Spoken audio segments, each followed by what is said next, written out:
किया। बिलासपुर जिले के सीपत में 2980 मेगावाट क्षमता वाले Sipat super thermal power station को राष्ट्र को समर्पित किया तथा रिमोट के माध्यम से रायगढ़ जिले के लारा में सुपर थर्मल पावर प्रोजेक्ट के पहले चरण की आधारशिला रखी। इस दौरान उन्होंने कहा कि उनकी सरकार ने देश में बड़े पैमाने पर बिजली उत्पादन की क्षमता को बढ़ाने की कोशिश की है। 11वीं योजना में देश में उत्पादन क्षमता में 55,000 मेगावाट की रिकॉर्ड बढ़ोतरी हुई है, जो 10वीं योजना के दौरान हुई बढ़ोतरी क्षमता से दुगनी है। उल्लेखनीय है कि यहाँ पहले चरण में 660 मेगावाट की 3 इकाइयों और दूसरे चरण में 500 मेगावाट की क्षमता वाली 2 इकाइयां तैयार की गई हैं। इन इकाइयों की कुल स्थापित क्षमता 2980 मेगावाट है। प्रधानमंत्री मनमोहन सिंह 12वीं पंचवर्षीय योजना के तहत देश में 1 लाख मेगावाट से भी ज्यादा बिजली उत्पादन का लक्ष्य रखा है।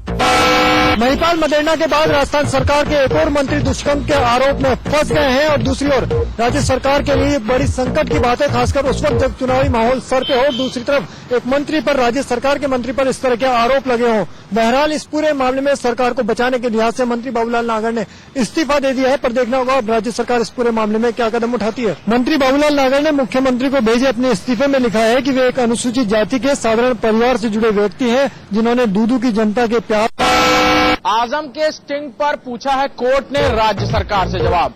जी हां, इलाहाबाद हाईकोर्ट की लखनऊ बेंच में आजम खान के दिए गए बयान पर की गई जनहित याचिका में कोर्ट ने आज राज्य सरकार और केंद्र सरकार दोनों से ही जवाब मांगा है। इलाहाबाद हाईकोर्ट की लखनऊ बेंच में आज आजम खान के स्टिंग ऑपरेशन में दिए गए बयान पर एक जनहित याचिका दायर की गई है, जिसमें न सिर्फ आजम खान के बयान को बल्कि अखिलेश राज में पिछले 1 साल में हुए दंगे में किस तरह से कार्रवाई की गई है, इस पर भी सवालिया निशान खड़े किए गए हैं। साथ ही आर्टिकल 355 के तहत जब राज्य सरकार में स्थितियां ढुलमुल हों, तब केंद्र सरकार को इसमें हस्तक्षेप किया जाना चाहिए। इस बात पर भी कई सवाल खड़े किए गए हैं, जिसमें कोर्ट ने इस पूरे मामले में सुनवाई करते हुए 2 हफ्ते में राज्य सरकार और केंद्र सरकार से दोनों से ही जवाब मांगा है। इस पूरे मामले में अगली सुनवाई 2 हफ्ते बाद होगी और 2 हफ्ते के भीतर ही राज्य सरकार और केंद्र सरकार को भी अपने जवाब पेश करने हैं। मुजफ्फरनगर के दंगों को लेकर एक निजी चैनल द्वारा किए गए स्टिंग ऑपरेशन ने समाजवादी पार्टी में हलचल पैदा कर दी है। इस स्टिंग ऑपरेशन में यूपी के कद्दावर मंत्री आजम खान की भूमिका संदिग्ध पाई गई है। चैनल का दावा है कि आजम खान के फोन करने के बाद ही मुजफ्फरनगर में तैनात पुलिस के अधिकारी ढीले पड़ गए और हालात खराब हो गए। इस मामले में समाजवादी पार्टी ने उल्टा चैनल की मंशा पर ही सवाल खड़े किए हैं। समाजवादी पार्टी के महासचिव रामगोपाल यादव ने साफ कहा है कि इस मामले में चैनल की भूमिका खुद संदिग्ध है।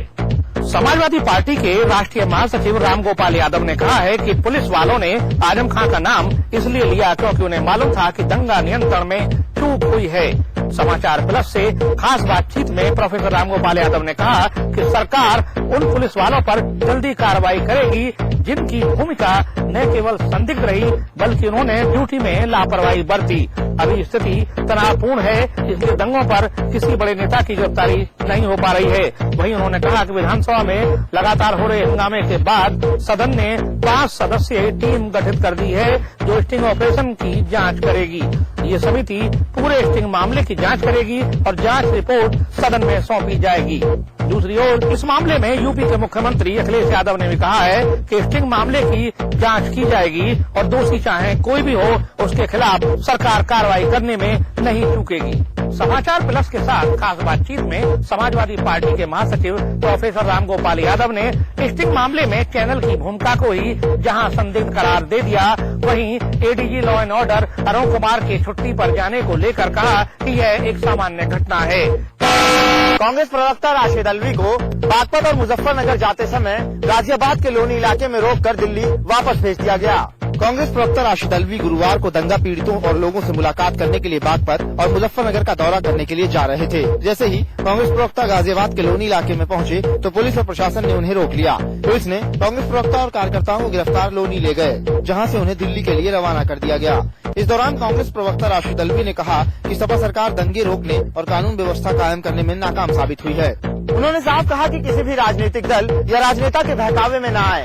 क्योंकि इन दंगों और हिंसा में किसी राजनीतिक दल या राजनेता का कुछ नहीं बिगड़ेगा, नुकसान सिर्फ आम आदमी का होगा। वाराणसी पहुंची भारतीय जनता पार्टी की फायर ब्रांड नेता उमा भारती ने मीडिया से बातचीत के दौरान कहा कि उत्तर प्रदेश के मुख्यमंत्री विधानसभा में मुझे धमका रहे थे। उन्होंने ये भी कहा कि मुजफ्फरनगर में हुए दंगे के अपराध से मुख्यमंत्री साहब अपने आप को बचाना चाहते हैं। भाजपा नेता उमा भारती से जब पूछा गया कि भाजपा के आरोपी विधायकों को अभी तक गिरफ्तार क्यों नहीं किया गया है, तो उन्होंने कहा कि हम गिरफ्तारी देने ही निकले थे, गिरफ्तारी क्यों नहीं हुई ये राज्य सरकार ही बताएंगे। हमने किसी की गिरफ्तारी में बाधा नहीं पहुंचाई। साथ ही उन्होंने ये भी कहा कि उनकी गिरफ्तारी के बाद की जिम्मेदारी सरकार की होगी। वहीं दूसरी तरफ भाजपा नेता ने केंद्र सरकार से अपील की है कि प्रदेश सरकार की कार्य प्रणाली में वो दखल दें।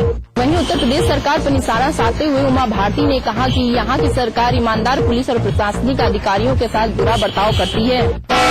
मुजफ्फरनगर की घटना में कैबिनेट मंत्री आजम खान का नाम आने के बाद समूचे विपक्ष की मांग पर आज विधानसभा में सर्वसम्मति से एक जांच समिति गठित करने का ऐलान किया गया है। खास बात ये भी है कि 5 सदस्यीय इस समिति में विपक्ष के साथ साथ सत्ता पक्ष के लोग भी शामिल किए जाएंगे। ये जांच समिति पूरे स्टिंग मामले की जांच करेगी और रिपोर्ट सदन में सौंपी जाएगी। इसी के साथ राज्य सरकार ने आज अपना अनुपूरक बजट भी पास करा लिया। विधानसभा की कार्यवाही के दौरान आज अनुपूरक बजट पर चर्चा हुई। चर्चा के दौरान जब मुख्यमंत्री अखिलेश यादव ने अपना संबोधन शुरू किया तो निशाने पर बहुजन समाज पार्टी थी। मुख्यमंत्री ने कहा कि बीएसपी सरकार में बजट में ज्यादा हिस्सा पत्थरों, स्मारकों और पार्कों के लिए होता था। साथ ही मुख्यमंत्री ने ये भी कहा कि बीएसपी सरकार में यूपी में सबसे ज्यादा दंगे हुए हैं। इस बात पर बहुजन समाज पार्टी ने सदन में हंगामा शुरू कर दिया। बहुजन समाज पार्टी का कहना था कि सपा सरकार में दंगों की कोई भी सीमा नहीं बची है। हालांकि बीएसपी ने एडीजी-एलओ के प्रतिनियुक्ति पर जाने के मामले पे सपा सरकार पर अफसरों पर दबाव लगाने का आरोप लगाया है। यही नहीं, बीएसपी ने यह भी कहा है कि सपा सरकार में पुलिसकर्मियों के अपराधों में लिप्त होने की कई घटनाएं भी सामने आई हैं। यही नहीं, समूचे विपक्ष ने एडीजी-एलओ के मामले पर सरकार को निशाने पर लिया है। विपक्ष का आरोप है कि यूपी में सपा के अच्छे अफसर काम नहीं कर सकते। वहीं सरकार का दावा है कि विपक्ष बेमुद्दे को मुद्दा बना रही है। इस सारी कवायद के बीच राज्य सरकार ने 7,112 करोड़ रुपए का अनुपूरक बजट भी पास करवा लिया। राज्य सरकार ने विपक्ष पर आरोप लगाते हुए ये भी कहा है कि विपक्ष सिर्फ कमी निकालना जानता है। विपक्ष आरोप लगा रहा है कि राज्य सरकार अफसरों को काम नहीं करने देती। वहीं जनता सवाल पूछ रही है कि आखिर काम हो तो कैसे। विधानसभा के अंदर विपक्ष ने हंगामा काटा तो विधानसभा के बाहर अलग अलग प्रदर्शनकारियों ने अपने अपने तरीके से विरोध प्रदर्शन किया। राजधानी लखनऊ प्रदर्शनकारियों के नाम रहा। विधानसभा के अंदर विपक्ष हंगामा काट रहा था तो विधानसभा के बाहर अपनी अपनी मांगों को लेकर अलग अलग प्रदर्शन कर रहे प्रदर्शनकारी हंगामा काट रहे थे।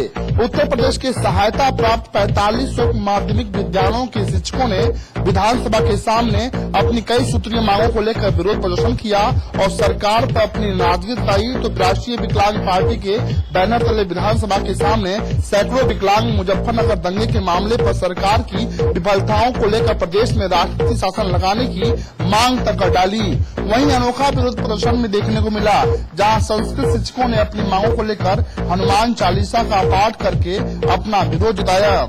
विधानसभा के भीतर भले ही विपक्ष के हंगामे का तौर तरीका पुराना हो, लेकिन विधानसभा के बाहर प्रदर्शनकारियों का अलग रंग रूप देखने को मिला। मुलायम सिंह और अखिलेश यादव की आय से अधिक संपत्ति का मामला फिर से सुर्खियों में आ गया है। वकील विश्वनाथ चतुर्वेदी ने सुप्रीम कोर्ट में याचिका देकर मांग की है कि मुख्यमंत्री उत्तर प्रदेश अखिलेश यादव की पत्नी और सांसद डिम्पल यादव के ऊपर भी आय से अधिक संपत्ति का मामला फिर से चलाना चाहिए। समाजवादी पार्टी सुप्रीमो मुलायम सिंह यादव और उनके परिवार पे चल रहा आय से अधिक संपत्ति का मामला बीते कई सालों से सर्वोच्च न्यायालय में चल रहा है। इस मामले पर सुनवाई करते हुए कुछ समय पहले सुप्रीम कोर्ट ने मुलायम सिंह यादव की पुत्रवधू और अखिलेश यादव की पत्नी डिम्पल यादव के ऊपर आय से अधिक संपत्ति का मामला चलाने से इनकार करते हुए इस मामले से उन्हें बाहर कर दिया था। उस वक्त सुप्रीम कोर्ट ने टिप्पणी दी थी कि डिम्पल यादव किसी संवैधानिक पद पर आसीन नहीं है, लिहाजा उन्हें स्वतंत्र नागरिक का दर्जा हासिल है और इसीलिए उनके ऊपर आय से अधिक संपत्ति का मामला नहीं चलाना चाहिए।